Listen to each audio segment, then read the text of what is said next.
এই স্নান করে চলে আসলাম। আজকে শরীরটা ভালো নেই, অত মানে সেভাবে তেমন কিছু রান্না করতে পারিনি। আর ওই যে আমার মেয়ে ডিমের মামলেট করছে, ডাল আর ডিমের মামলেট খাবো আজকে। আর আমি আজকে একটু বসে আছি বিশ্রাম। আমার মেয়ে আমাকে একটু আজকে বিশ্রাম দিচ্ছে, বলছে মা তুমি বসো, আমি মামলেটটা করি। শরীর খুব খারাপ, পায়ে যন্ত্রণা করছে। কিসের আওয়াজ হচ্ছে না? কতদিন ধরে পায়ে ব্যথা, একদম পা ফেলতে পারছি না, মানে ইউরিক অ্যাসিডের ব্যথা এতটাই। তো যাই হোক, ওই জন্য মানে বসে না রান্না করতেও পারছি না, এত পায়ে যন্ত্রণা করছে। যাই হোক, কোনো রকম ডাল ভাত করেছি। আর আমার মেয়ে দেখো ডিমের অমলেট করে নিয়েছে। আমাকে তুলছে সেটা ডিমের খোসা পড়ে গেছে একটা।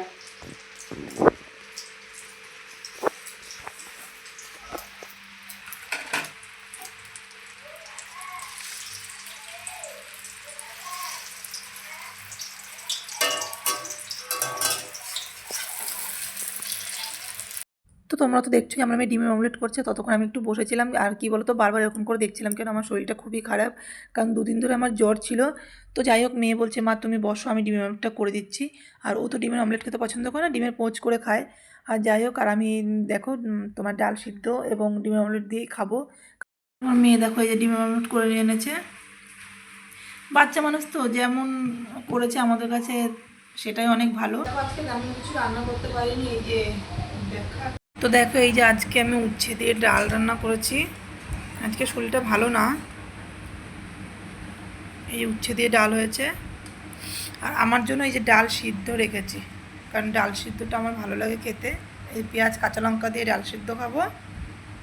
আর ওদের জন্য ডিমের অমলেট আছে। ডাল আর ডিমের অমলেট আমার মেয়ের পছন্দ হচ্ছে না, যেহেতু উচ্ছেটা খায় না, তাই বললো আমার খাওয়ার জন্য কিছুই রাঁধুনি, এই যে ডাল আর দিয়ে খাবে। যাই হোক, আজকে আমাদের দুপুরের খাওয়ার ডাল সিদ্ধ, ডিমের অমলেট, ভাত। দেখো যখন যেরকম তখন তেমনই খেতে হয় গো, গরিবের খাওয়ার এটাই আমাদের কাছে একদম মানে বিরিয়ানির থেকেও বেশি। বাঙালির হচ্ছে ডালে ভাতে, যতই তুমি বিরিয়ানি খাওয়া যাই খাও না কেন, ভাতের মতো জিনিস নেই গো। মা তুমি এখানে দাঁড়িয়ে, আরে বৃষ্টিটা কি থামবে না বলতো? ভালো লাগছে না না এত বৃষ্টি। দেখ, আর 10-12 দিনের উপরে বৃষ্টি হয়েই চলছে। হাতে কি তোমার? আরে এই তোর দিদা পাঠিয়েছে না, মানে এটা কাটবো আর খেয়াল ছিল না, এখন কেটে না খেলে না আরো বেশি দিন হয়তো থাকবেও না। তাহলে একানন্দ পাঠিয়েছে, মানে ভালো খাই দেখে তাই কিনে রেখেছে। তারপরে ফোন করলো না, আগে গিয়ে নিয়ে আসলাম। তাই কেটে না খেলে আমি ছাড়তে পারছি না, মানে কতক্ষণে এটা কেটে খাবো আমি। আর আনারসটা ভীষণ প্রিয়, যার জন্য মা আনারস দেখলেই আমার জন্য কিনে রাখে। যাই হোক, যতদিন মা আছে। চলো চলো তাড়াতাড়ি করে কাটো, খাবো এটা। কাটছো এখন? এই কাটে বাবা, আমি না কাটা পর্যন্ত শান্তি পাচ্ছি না। দেখো সাবধানে হাত না কেটে যায় আবার। অনেকেই না আনারস কাটতে পারে না, কিন্তু যেটা আমি খেতে পছন্দ করি সেটা আবার কাটতে আমি পারবো না, চেষ্টা তো করবো।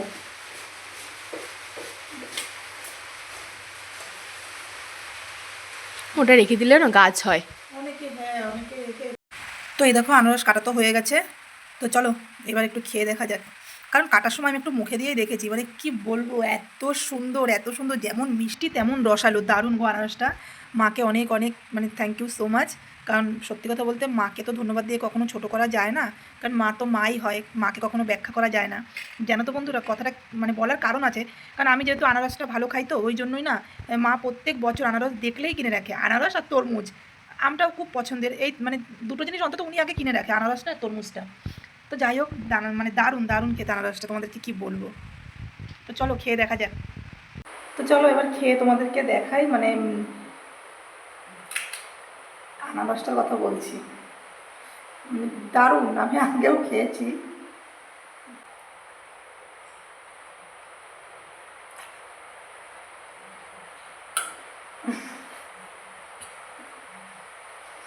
মানে কি বলবো, তুলনা হয় না সত্যি, এত সুন্দর এত সুন্দর, মানে কি বলবো, যেমন মিষ্টি তেমন রসালো আনারসটা, দারুণ দারুণ।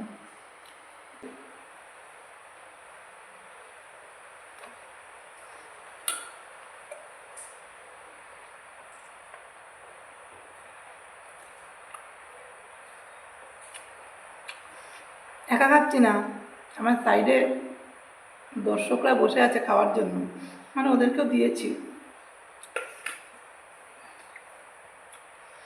যাই হোক, বৃষ্টিতে ভালো লাগছে না গো, একদম বাড়ি থেকে বেরোতে পারছি না, কোথাও যেতে পারছি না বৃষ্টিতে, কিছুই ভালো লাগছে না। চলো টাটা। তো দেখো একটানা বৃষ্টি আর ভালো লাগছে না, তো আমি আবার ব্যালকনিতে এসে একটু বসলাম, আর ওরা তো ঘরেই আছে। দেখো একটানা বৃষ্টি হয়েই চলছে, জানি না গো কবে থামবে। চারিদিকে এত পরিস্থিতি খারাপ, মানে সত্যি কথা বলতে আমরা তো অনেকটাই ভালো আছি, কিন্তু এক একটা জায়গায় বন্যা হয়, এমন খারাপ পরিস্থিতি, মানে মানুষের খুব দুরবস্থা গো। ভগবানকে তো সবসময় ডাকি যে ঠাকুর সবাইকে তুমি ভালো রেখো। তো শুনছি কালকে থেকে নাকি রোদ উঠবে, তো দেখা যাক, ঠাকুরকে তো ডেকেছি যে ঠাকুর একটু রোদ দাও। তার কারণ কি বলো তো, আজকে প্রায় 15 দিনের বেশি একটানা বৃষ্টি হচ্ছে, জামা প্যান্টগুলো তো ভিজে স্যাঁতস্যাঁতে হয়ে আছে, গন্ধ ছাড়াচ্ছে না, ভীষণই বাজে অবস্থা। কারণ দেখো, শুকানোর যদি ব্যবস্থাই না থাকে তাহলে সেই সব জামা প্যান্ট কি পরা যায় বলো। দেখো একটানা বৃষ্টি হয়েই চলছে, মানে থামাথামির কোনো মানে সিন নেই, জানো তো।